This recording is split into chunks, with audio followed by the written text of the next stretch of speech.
ఆ తండ్రి కొడుకుల ప్రభుత్వము,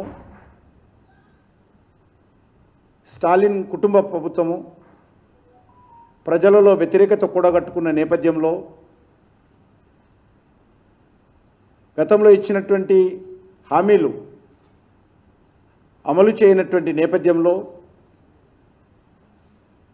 భారతీయ జనతా పార్టీని, అదేవిధంగా డీలిమిటేషన్ పేరుతో, భాష పేరుతో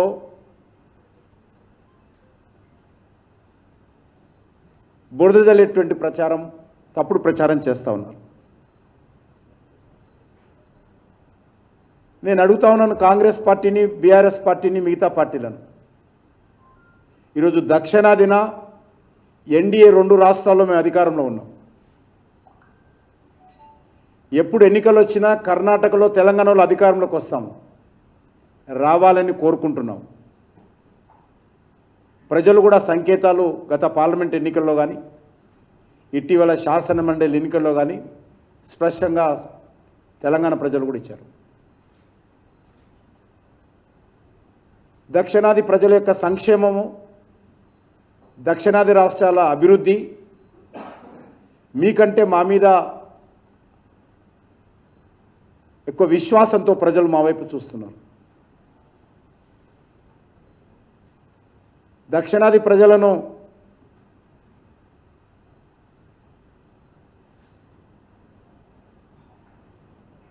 ఈరోజు వారి సంక్షేమం కోసం చిత్తశుద్ధితో మేము కృషి చేస్తూ ఉన్నాం, భవిష్యత్తులో కూడా చేస్తాం. మేము దక్షిణాదికి అన్యాయం చేసి భాషల పేరు మీద మేము భారతీయ జనతా పార్టీని నడపాలనుకోవడం లేదు. దక్షిణాదిలో కూడా పూర్తి స్థాయిలో పట్టు సాధించాలని, దక్షిణాదిలో కూడా ఇప్పుడున్నటువంటి ఎన్డీఏ ప్రభుత్వాలు 2 ఏవైతున్నాయో వచ్చేటువంటి శాసనసభ ఎన్నికల్లో కర్ణాటకలో కానీ తెలంగాణలో గెలవాలని, తమిళనాడులో మరింత పట్టు సాధించాలని మేము అంకిత భావంతో పనిచేస్తూ ఉన్నాం. అందుకే ఈరోజు దక్షిణాదిలో భారతీయ జనతా పార్టీ బలపడకూడదని ఈరోజు ఇక్కడ ఉన్నటువంటి కాంగ్రెస్ పార్టీ కానీ, డిఎంకే పార్టీ కానీ, లేక బీఆర్ఎస్ పార్టీ కానీ రాజకీయ కుట్ర కోణంతో ఈ యొక్క దుష్ప్రచారము, ఈ తప్పుడు ప్రచారం చేస్తూ ఉన్నారు.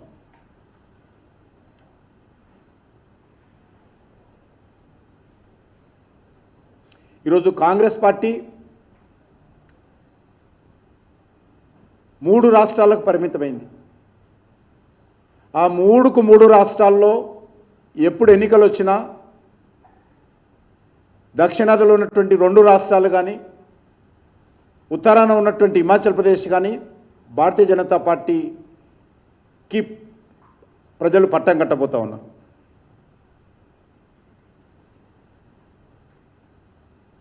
ఈ యొక్క కుటుంబ పార్టీలు, అవినీతి పార్టీలు, అసమర్థ పార్టీలు మూటాగా ఏర్పడి ఈరోజు ఒక సమర్థవంతంగా దేశాన్ని ముందుకు తీసుకెళ్తున్నటువంటి నరేంద్ర మోడీ గారి ప్రభుత్వం పైన దుమ్మెత్తి పోసేటువంటి ప్రయత్నము, బురదజల్లేటువంటి ప్రయత్నం చేస్తూ ఉన్నారు.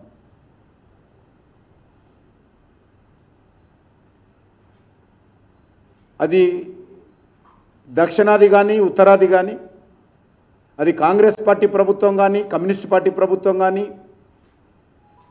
మరో ప్రభుత్వం కానీ ఏ రకమైనటువంటి వివక్షత లేకుండా అన్ని రాష్ట్రాల్లో అభివృద్ధి జరగాలని కోరుకుంటున్నాము. ఒక ప్రధానమంత్రిగా నరేంద్ర మోడీ గారు దేశంలో ఉన్నటువంటి అన్ని రాష్ట్రాల అభివృద్ధి జరిగితేనే దేశం ముందుకెళ్తుందన్నటువంటి ప్రగాఢమైనటువంటి విశ్వాసంతో ఆయన పరిపాలన చేస్తూ ఉన్నారు. కేరళలో సిపిఎం ఉంది కాబట్టి కేరళ అభివృద్ధి జరగొద్దని, లేక తమిళనాడులో డిఎంకే ఉంది కాబట్టి డిఎంకే అభివృద్ధి జరగొద్దని, ఇక్కడి ప్రజలకు అన్యాయం చేయాలని ఏ పార్టీ కోరుకోదు, ఏ ప్రధానమంత్రి భావించడు.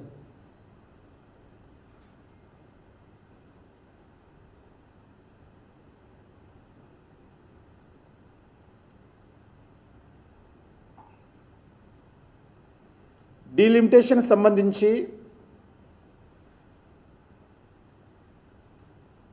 ఏదైనా ఇప్పటికీ చట్టాలుంటే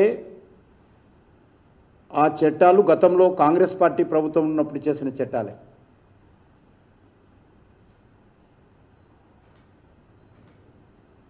ఇప్పటికీ జనాభా సేకరణ జరగాలి,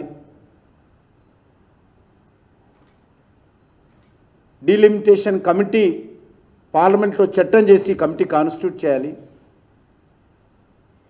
ఆ కమిటీ దేశమంతా విస్తృతంగా ప్రజల యొక్క, రాజకీయ పార్టీల యొక్క, మేధావుల యొక్క సలహాలు, రాష్ట్ర ప్రభుత్వాల సలహాలు తీసుకోవాలి. ఇందులో రాష్ట్ర ప్రభుత్వాల పాత్ర చాలా కీలకంగా ఉంటుంది. ఇప్పటికీ అసలు దీనిపైన ఏ రకమైనటువంటి ఆలోచన చేయకముందే ఏదో జరిగిపోతుందని, ఏదో అన్యాయం జరుగుతుందని రేవంత్ రెడ్డి, కేటీఆర్ ఒకే మీటింగ్లో కూర్చొని మాట్లాడడం ఏదైతున్నదో ఇది పూర్తిగా వాస్తవ విరుద్ధమని సందర్భంగా మనవి చేస్తా ఉన్నాను.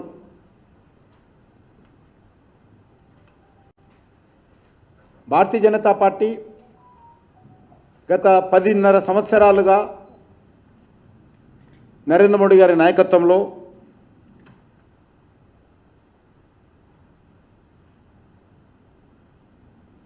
అన్ని రకాలుగా దేశాన్ని అభివృద్ధి చేయడం కోసము అంకితభావంతో పనిచేస్తూ ఉన్నాం.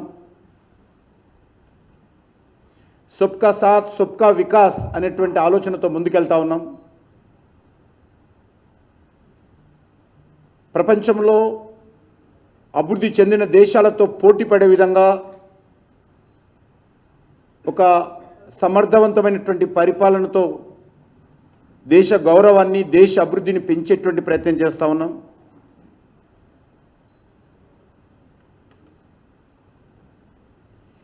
ఈ విజయము ఒక దేశంగా అన్ని రాష్ట్రాల ప్రజలు సాధించినటువంటి విజయం.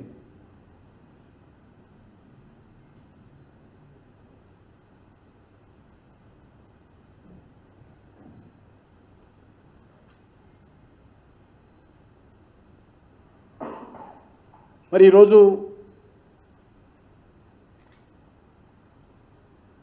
ఈ రాష్ట్రంలో ఉన్నటువంటి ముఖ్యమంత్రి రేవంత్ రెడ్డి గారు గత శాసనసభ ఎన్నికల్లో ప్రజలకు ఇచ్చినటువంటి హామీల మీద దృష్టి పెడితే బాగుంటుంది. గ్యారెంటీలు అమలు చేసేటువంటి దృష్టిని కేంద్రీకరిస్తే బాగుంటుంది. అంతే తప్ప కేంద్రం మీదనో లేకపోతే డీలిమిటేషన్ పేరు మీదనో విమర్శలు చేసినంత మాత్రాన ప్రజలలో ఏర్పడుతున్నటువంటి అసంతృప్తి పోదు అనే విషయాన్ని సందర్భంగా మనం చేస్తున్నాం.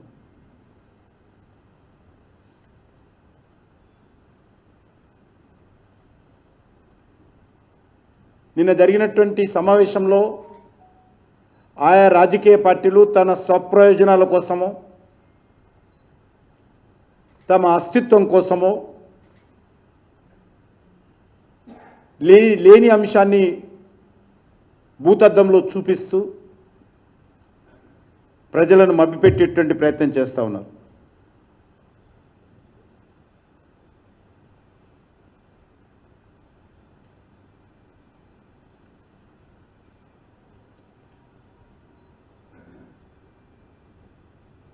గత పార్లమెంట్ ఎన్నికలకు ముందు కూడా ఇవే రాజకీయ పార్టీలు రాజ్యాంగాన్ని మారుస్తారని చెప్పి తప్పుడు ప్రచారం చేస్తూ ఎన్నికల్లో లబ్ధి పొందేటువంటి ప్రయత్నం చేశారు. ఎన్నికలు అయిపోగానే ఆ విషయం మర్చిపోయారు, గాలికి వదిలేశారు. తర్వాత కొత్త అంశాలను తెర మీదకి తెచ్చేటువంటి ప్రయత్నం చేస్తూ ఉన్నాం. కాబట్టి తెలంగాణ ప్రజలకు, తెలుగు ప్రజలకు, లేకపోతే దక్షిణాది ప్రజలకు భారతీయ జనతా పార్టీ ద్వారా మనవి చేస్తూ ఉన్నాము, కేంద్ర ప్రభుత్వం ద్వారా మనవి చేస్తూ ఉన్నాము. డీలిమిటేషన్ సంబంధించి ఇంతవరకు కేంద్ర ప్రభుత్వము ఏ ఒక్కరోజు కూడా ఇంతవరకు ఆలోచన చేయలేదు. డీలిమిటేషన్ జరుగుతుందా, జరగదా, జనాభా సేకరణ ఎప్పటిలోపల పూర్తవుతుంది, ఇవన్నీ కూడా భవిష్యత్తులో చర్చించాల్సినటువంటి అంశాలు. ఏది జరిగినప్పటికీ కూడా ఏ ప్రాంతానికి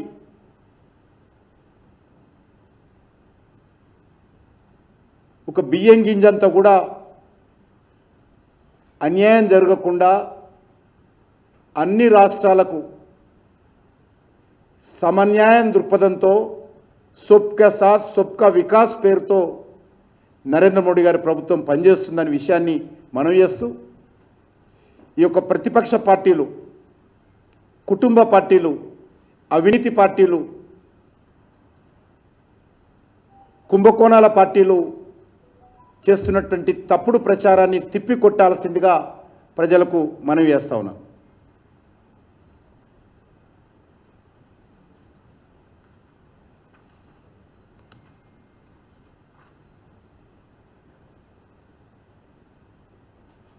ఈ రెండు పార్టీలు కూడా వెళ్తూ వెళ్తూ మజ్లిస్ పార్టీని మర్చిపోయినట్టుంది.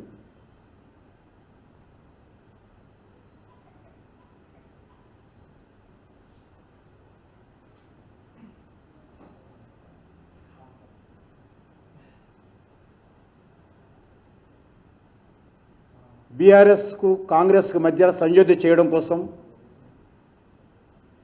మజ్లిస్ పార్టీ ప్రయత్నం చేస్తూ ఉంది. అయినప్పటికీ కూడా భారతీయ జనతా పార్టీ భయపడే ప్రసక్తి లేదు. బీఆర్ఎస్ కాంగ్రెస్ ఒకటైనా కూడా తెలంగాణ ప్రజలను కూడగట్టుకొని ఈ యొక్క మూడు పార్టీలను కూడా సమర్థవంతంగా ఎదుర్కొనేటువంటి ప్రయత్నం చేస్తామని ఈ సందర్భంగా మనం చేస్తున్నాం.